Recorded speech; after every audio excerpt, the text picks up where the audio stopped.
Praise the Lord friends. இன்றைக்கும் மனுஷர்களுக்கு துக்கத்தை உண்டாக்குற ஒரு காரியம், அவங்க செஞ்ச பாவங்கள் அவங்களுக்கே ஞாபகம் வர்றது.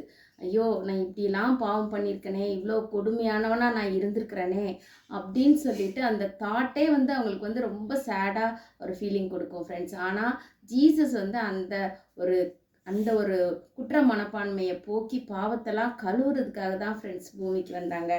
கலாத்தியர் 1வது அதிகாரம் 4வது வசனம், அவர் நம்மை இப்பொழுது இருக்கிற பொல்லாத பிரபஞ்சத்தினின்று விடுவிக்கும்படி நம்முடைய பிதாவாகிய தேவனுடைய சித்தத்தின்படியே நம்முடைய பாவங்களுக்காக தம்மை தாமே ஒப்பு கொடுத்தார். ஆமாம் ஃப்ரெண்ட்ஸ், அவரை சிலுவையில் அடிக்கப்படுறதுக்கு ஒப்பு கொடுத்தாங்க. ஏன்னா நம்மளோட பாவங்கள் கழுவப்படுறதுக்காகவும் இந்த பிரபஞ்சத்தில் இருக்கிற அந்த பாவமான காரியங்கள்லேருந்து நம்மளை விடுதலை பண்ணுறதுக்காகவும் தான் ஃப்ரெண்ட்ஸ் ஏசப்பா சிலுவையில் தன்னைத்தானே ஒப்பு கொடுத்தாங்க. பாவத்துக்காக அங்கங்கே அலைஞ்சு ஓட வேணாம், ஏசப்பா கிட்ட வந்தால் பாவத்தை கழுவுவாங்க ஃப்ரெண்ட்ஸ்.